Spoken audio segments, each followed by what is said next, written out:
टुर पाओ सोच बिया बाने मेरी उंगल फाड़ ला नहीं मैं बड़ा बंदा मैनू नहीं डाल ए वे केना डासान सुके गोल गप्पी ते तू है इतने किलो मैं पेशाब कीती आवा चलो किदां जावी ना मैं डाकू मैं बच्चियां नु फाड़ लेना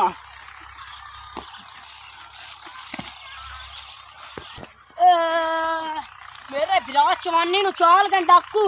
ते मैं कल्ला बक्खी पिया उन्हां को एंता हथियार ओ मेरा ओज काट दे सन चलने हैं कि चौधरी को परे लाए चलने हैं एडी वड्डी जंगल है किते गुफा बना के सुत्ते मरे पे उसने नशाई जे डाकू जे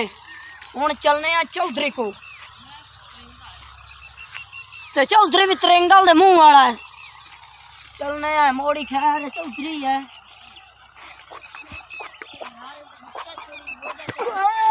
मेरा छोरा की होया चली साहब मेरा विराट चवानी ने डाकू अगवा कर लिया है जंगल च कोई गल नहीं आपा चार छपे बंदे ठाक देंगे चली साहब मेरे विराट जरूर ला दिया ठीक हो गया चलो चली साहब ये बड़ा वाक्य होया ने मैं गया पेशाब करें ते मेरे विराट डाकू चाल गए हुण मैं की करा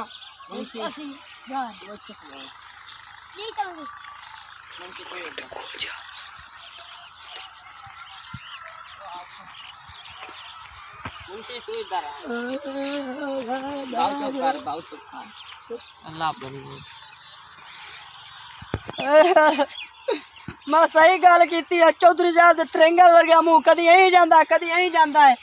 ये लगता विरा मेरा लब कोई नहीं लाभ दस्ते चौधरी साहब कोई हाल सोचो बंदा ही खुलवा जाना है चौधरी साहब एहसान करते की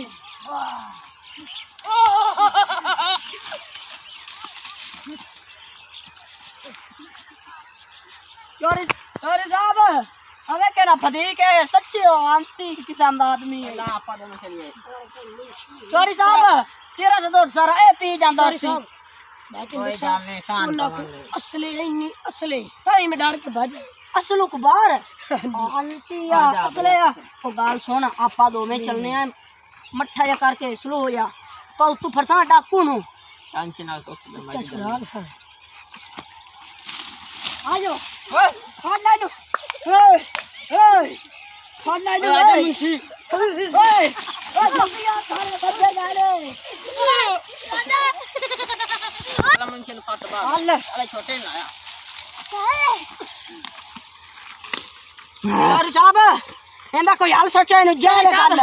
आ गरीबा दा मुंडा ठीक है कानून गरीबा दा मुंडा ए तुसा मैंने फाड़ के चंगी नहीं कीते भाई ठीक है तेनु कुछ ओए मैं इंदा गुर्दा काट के ही खा गया हां